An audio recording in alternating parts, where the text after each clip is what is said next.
Continuing production of The Open Mind has been made possible by grants from the Rosalind P. Walter Foundation, the Bluestein Family Foundation, the Joan Gans Cuny and Peter G. Peterson Fund, the Malkin Fund, the May and Samuel Rudin Family Foundation, the Joanne and Kenneth Wellner Foundation, the Alfred P. Sloan Foundation, and from the corporate community, Mutual of America.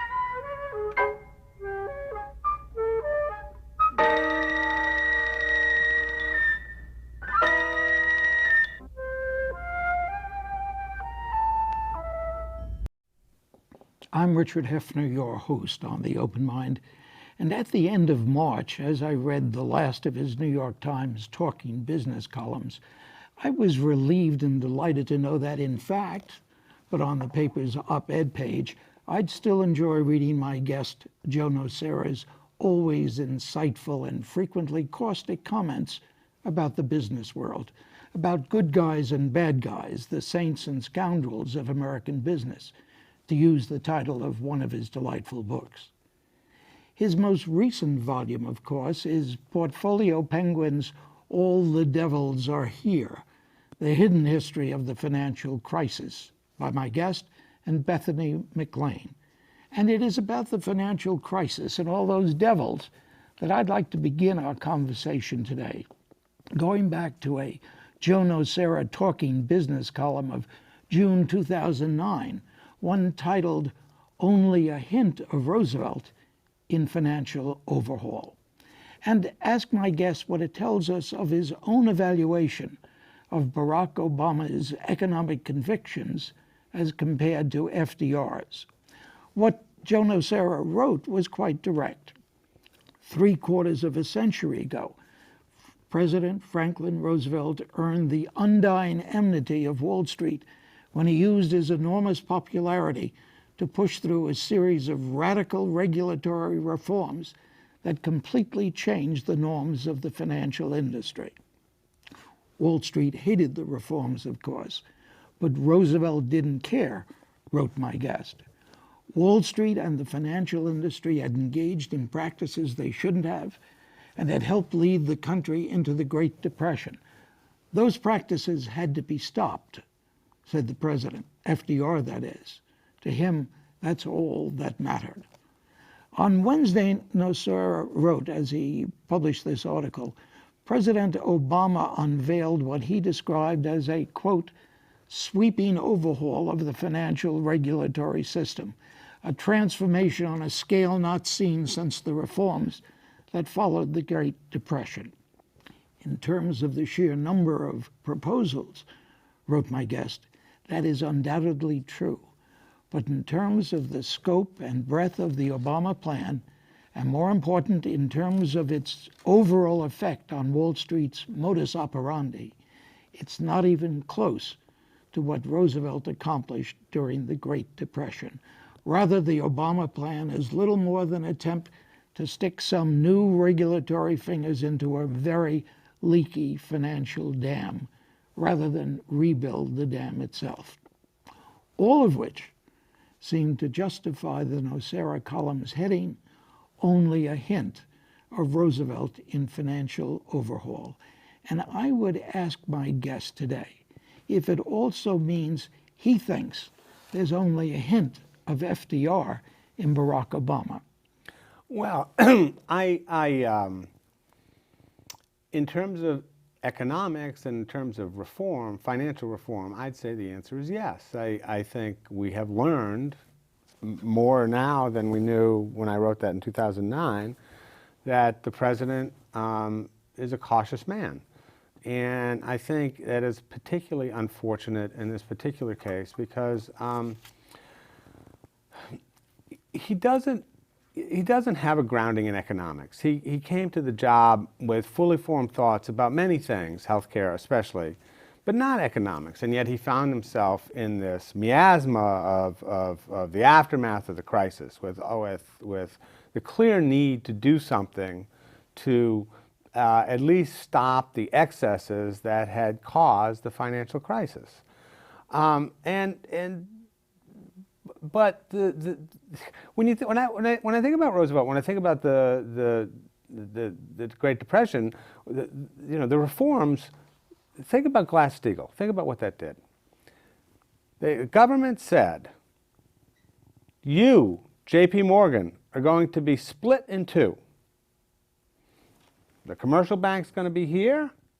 It's going to be it's going to be a large but dowdy institution that doesn't make a lot of money because it doesn't take a lot of risk. Because it has, guess what? Federal deposit insurance. The taxpayers are at risk. And you, investment bank division, are going to become Morgan Stanley. You can do whatever you want. We don't care. Trade, risk, whatever. It's not our problem." There's nothing remotely comparable to that in this series of reforms. There are some things that are pretty good if, now we have a House Republican, House that is under the control of the Republicans, which means there's a lot of kind of backfilling and fighting over how these regulations will go into place. But assuming they all went into place the way they were originally envisioned, they would definitely do some good. Derivative regulation would be certainly helpful. The wind down of too big to fail is helpful. Systemic risk counsel, yada, yada, that's all helpful, but it's not radical. And it operates on the margins. It doesn't go directly at the companies that cause these problems and say, we're going to create situations that will not allow you to act the way you used to act. Financial crises come about, or this financial came about in no small part because the incentives were all wrong. Compensation incentives. So the incentives to do short-term deals that fundamentally harm the country with the taxpayers picking up the tab. Those incentives are still in place. And until you change them, you're always going to have a threat of something similar happening. Now, you used the word in describing the president, cautious. Is that, you think, the right word, or should we be using words that describe his political philosophy? Well, you're not going to like this answer, but I have only been on the OpEd page for 3 weeks, and as of this taping, I am not a political pundit or prognosticator. And one of the things I told Andy Rosenthal, my new boss, is that I'm not going to, spend a lot of energy in my column analyzing the president. I'm not that interested in it. There's a million other people at the New York Times and on the OpEd page who can do that. It's not what I care about. I care about the president in terms of business and finance, and I see him as a very cautious person in that context. I also think, as I said earlier, I thought that he didn't come to office with fully formed ideas about economics. I think fundamentally he picked the wrong person to be the Secretary of the Treasury. And I think that he is greatly influenced by what his Treasury, the Secretary, thinks, and is he doesn't override him very often, and that the Secretary of the Treasury is somebody who is fundamentally sees the world the way the banking industry sees the world. I'm not saying he's a bad guy. I'm not saying he's on the take. I'm not saying anything like that. I'm not even saying he's intellectually corrupt. I just think he sees the world more or less the same way Jamie Dimon sees the world. And given what happened a few years ago, that strikes me as an inappropriate stance for the person who runs the Treasury Department. Now, you think that's a function of the president's not really having a well-defined economic policy, or that he just doesn't know much, that he could say, as I say, whenever a person like you sits at this table and I say, my eyes glaze over when I think of economics. Well, I think that's unfortunate, because I think this stuff is really interesting, and much of my career as a writer has been about trying to make business interesting and to cause people like you to not have your eyes glazed over, but to say to yourself, I understand that this material is not only important, but it can be engaging and entertaining as well. So, I do understand it is important. you know, David Remnick, I think, feels the same way, which is why there's so little good business journalism in the New Yorker. You know, business is much more at the center of the universe today than it was when I first started writing about it in the early 80s. But, you know, there's still moments when you sort of feel like it's an uphill struggle. Well, looking at your most recent book, All the Devils Are Here, The Hidden History of the Financial Crisis. I mean, that's where the stuff is. I know that. That's why I don't disagree with you about what I should know and I should be thinking about. But most of us don't. You're in the catbird position now. You financial writers, you business writers. Wouldn't you say that's true? That we're in the catbird seat? Yeah. I think it's still a lot easier to get a juicy political story on the front page than a juicy business story. Despite all the juicy things you write? I think that there are an awful lot of people like you for whom this subject makes their eyes glaze over. And, you know, one of the things I learned early on is that business stories are fundamentally not about numbers. They're about the same Shakespearean drama that drives most great stories. Foibles and triumphs and ego and tragedy. And if you frame it that way, if you cast it that way, if you sort of understand human dynamics and why people behave the way they do, you can illuminate business stories in a way that is, in fact, engaging. Well, of course, I've wondered whether, probably somebody else has asked you this, whether you could have written All the Angels Are Here, The Hidden History of Finance, or the hidden history of what happened in our crisis. Well, I don't, well, what do you mean by that? Well, I mean something very, very definitive, and that is whether you yourself feel that it is possible within the context of our business, free enterprise, capitalist system to have angels rather than devils. Well, the financial crisis is probably not the best place to be looking for angels. I think, but let me give you two answers on that. Human, you know, people don't change. Human psychology doesn't change. And one of the things that I have said since this financial crisis took place is that at bottom, even though we view ourselves as smarter and more sophisticated and more learned, it's no different. It is literally no different than the Dutch tulip bubble 450 years ago. It's not. People think an asset class is going to rise forever. Some of them get greedy. Some of them are grasping. Some of them think this is their one shot at the brass ring. Some of them become traders. Some of them speculate in Dutch tulips. It's no different. In this case, the asset class that was never going to go down was housing, was the price of a house. And so humanity acted the way humanity acts. Now, you can say, yes, greedy Wall Street, and that's true. And you could say crooked subprime companies, and that's true too. But what was behind it, what drove it, was the same psychology that always drives humanity. And so although I do believe things happen that were criminal and should cause people to go to jail, I fundamentally don't come to the subject thinking, you know, this is the work of evil corporations. Because I generally don't think of that. I think life is more complex and more interesting than that. And so in a larger context, if you put the financial crisis aside for a second and I understand what you're saying about angels. I think that we live in a time where there's enormous distrust of institutions. Corporations are part of that distrust.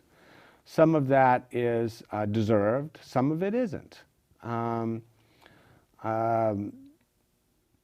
And one of the things I have tried to do in my life is make those distinctions, which requires, I think, a willingness sometimes to say unpopular things, and also requires a willingness to dig a little deeper. I mean, the classic example to me is what is the best run, cleanest oil company in the world? And The answer is Exxon. because Well, it's because they had a disaster 20 years ago. But in your life, have you done things that you not only regretted but learned from? too many. Well, Not too much. Not too much So- that I've learned, but too many things that I've done that I regret. Prior to the BP oil spill, BP got all this great publicity for being, quote unquote, the green oil company. But if you looked under the surface, they were incredibly slipshod and had very poor safety standards, and they spilled a ton of oil. And they had blow-ups in Texas City that killed refinery workers, and they had the Alaska problem, and in some ways the Gulf was the culmination of that. Meanwhile, BP hasn't had a serious accident in 20 some odd years, and their safety record is pristine. But everybody views Exxon as the big evil oil company, and BP was the favorite of the greenies. So what do you think we're going to be thinking for the next several generations? I'm going to regret saying greenies. I know that. Of course. Of course. But seriously, what look, you haven't written enough op-ed pieces for me to know, is this the old Joe Nocera, or are we being treated to a new one? Well, the answer to that is a little of both. From a purely technical point of view, it has to change because I don't have 1,750 words a week to play with anymore. And 1,750 words, which is what my old column was, meant that I could really tell a story. And I could structure, my articles had a certain sort of magazine-y kind of structure, and I could get in some backstory and some nuance, and I could use a story to make a point. I can't do that anymore. I write 820 words at most in the new column. And so it's impossible to be the kind of storyteller in the new form that I was in the old form. Thank God for the New York Times Magazine, which it will at least publish my stuff if I write something that they think is worthy. So I do have an outlet for longer storytelling. So the form will change. So it becomes inevitably more of an opinion column and less of a storytelling column, just by the nature of the word count. But what I hope doesn't change is the cast of mind that I bring to subjects, which is, occasionally contrarian, often tries to, at least, you don't have to agree with me, but at least I want to give you something to think about. I don't want to preach to the choir twice a week. I think that's, pointless, frankly. There are times when I'm going to write things that the broad readership of the New York Times is going to like a lot, and there are times already I've done it where I've written some things that the broad readership of the New York Times is, throwing rotten tomatoes at me. Come on now. Where did the tomatoes land? What were they about? Well, I came out in favor of drilling for natural gas in the United States. Apparently, we don't like that here in New York. Yeah, I kind of wondered what has happened to Joe Nocera. Why do you say that? Because I've always thought of you, and I have column after column after column, to indicate a kind of progressivism that I don't identify with. I don't view myself as a progressive at all. You don't see yourself politically, I gather. I view myself as a person looking generally for practical solutions to problems. I think I do get mad about things, and certainly I said to somebody the other day, nothing can make you a liberal more than investigating the financial crisis, because the practices that went on are infuriating, and the regulatory actions were horrible. Inactions.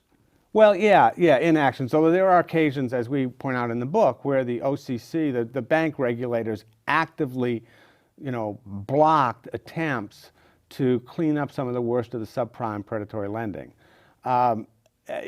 So the crisis actually make me angrier than I've been in a long time. But as a general rule, I'm a pragmatic person who believes in sort of sensible problem solving. And so when I, which two countries have the largest reserves of natural gas in the world today? Which? China and the United States. Now, much of this is this new gas, this shale gas that you have to use hydraulic fracturing. What was the figure used? Enough for 100 years? Boone Pickens, who is the guy who's put this idea in our head, believes it's 200 years, but at least 100 years, at least. And I wondered as I read that, look, I'm 85 and I'm worried about what's going to be 100 years from now. So, and you're not worried about that? Well, if you can buy 100 years, you might actually have a battery by then that can fuel a car. I mean, what is China doing? Do you think they're sitting around thinking, oh my God, this would be so terrible if we drill our natural gas? They're doing it like crazy. They're going to have their entire car fleet using natural gas instead of oil, so they don't have to deal with OPEC. So what drives me crazy is not so when people write to me and say, well, what about wind and solar? Well, great. Wind is great, except that you actually put it in front of somebody's house. They go crazy because they block their view in Nantucket. I'm being a little harsh, but... Or they blow their eardrums. And solar is not yet economically viable. It will be. I'm convinced it will be. I think solar, more than anything else, more than any of these other technologies, is closer to being economically viable than any of the other renewable technologies.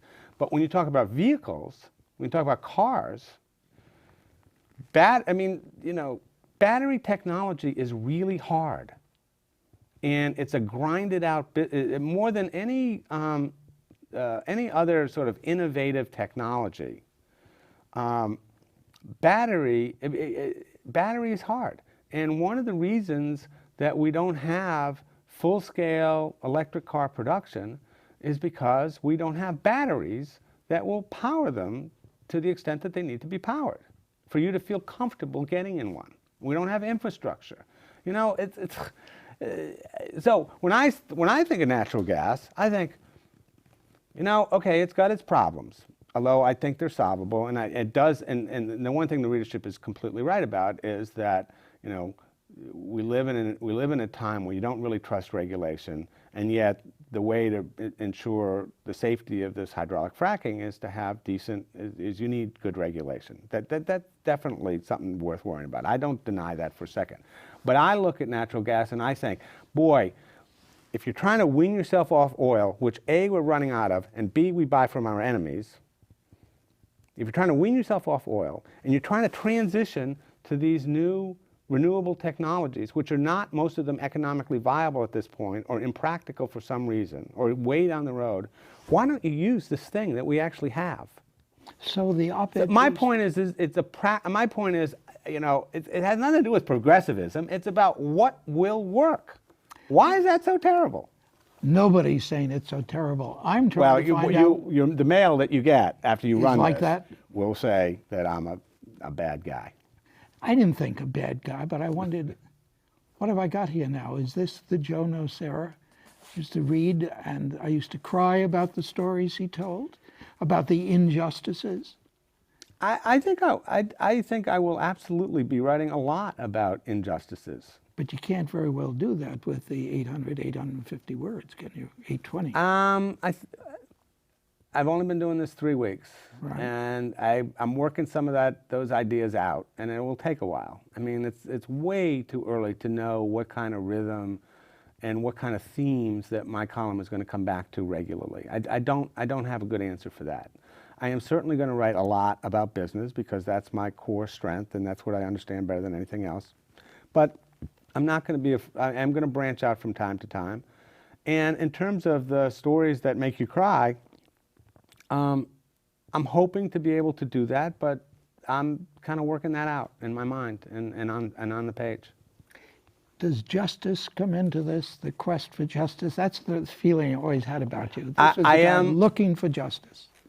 I am a strong yes, and I think that has a theme that has emerged in my work over the last couple of years with the financial crisis, and in particular with the aftermath of the financial crisis, where, you know, I was on some show with some young whippersnapper from the FT, and she said, you know, there should be accountability.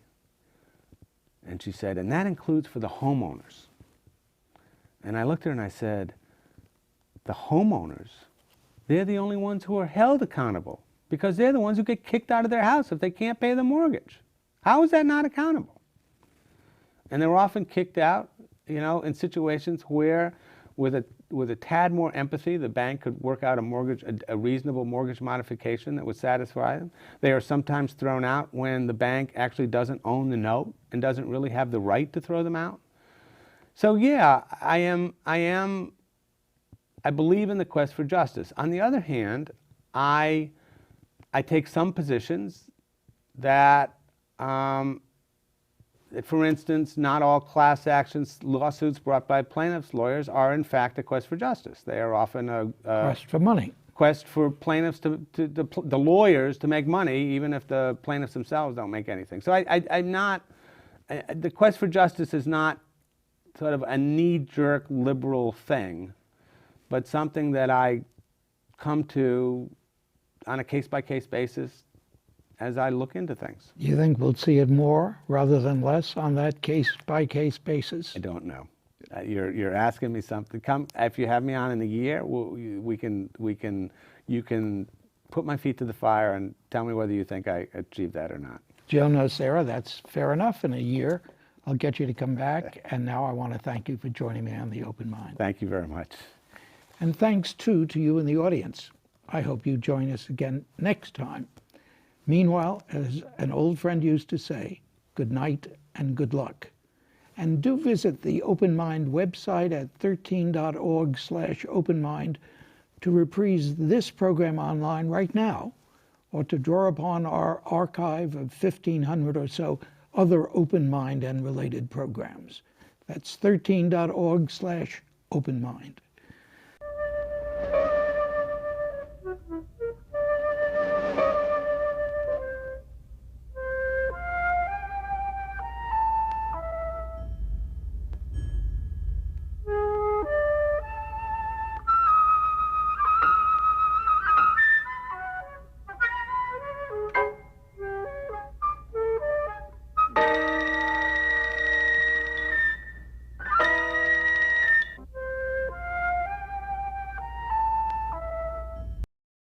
Continuing production of The Open Mind has been made possible by grants from the Rosalind P. Walter Foundation, the Bluestein Family Foundation, the Joan Gans Cuny and Peter G. Peterson Fund, the Malkin Fund, the May and Samuel Rudin Family Foundation, the Joanne and Kenneth Wellner Foundation, the Alfred P. Sloan Foundation, and from the corporate community, Mutual of America.